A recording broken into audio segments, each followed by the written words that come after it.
الفضة كسرت حاجز ال 45 دولار لأول مرة من 14 سنة، والمفاجأة إنها تفوقت على الذهب نفسه في العائدات. إزاي؟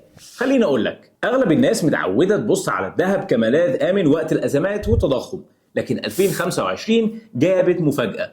الفضة ارتفعت حوالي 55% من أول السنة، في حين الذهب ارتفع 43% بس. السبب الأساسي هو خوف المستثمرين من التضخم، اللي خلى تدفقات على صناديق الذهب الجولد ETFs تكسر رقم قياسي جديد وتجمع حوالي 50 مليار دولار السنة دي لوحدها. لكن الفضة لفتت الأنظار أكتر. طب ليه؟ لأن سعرها لسه أرخص من الذهب بشكل كبير، ومع كل دورة تضخم المستثمرين بيشوفوها فرصة undervalued. لو رجعنا شوية للتاريخ، آخر مرة الفضة وصلت لمستوى قريب من ده كان في 2011 لما ضربت 48 دولار. بعدها نزلت بشدة، إنما النهاردة وهي عند 45 دولار ناس كتير شايفة إن لسه في مجال للارتفاع. اللي بنشوفه هنا مش معناه إن الفضة أحسن من الذهب طول الوقت، لكن بيعلمنا إن في دايما بدايل في السوق ممكن تحقق عائد أعلى من اللي إحنا متوقعينه.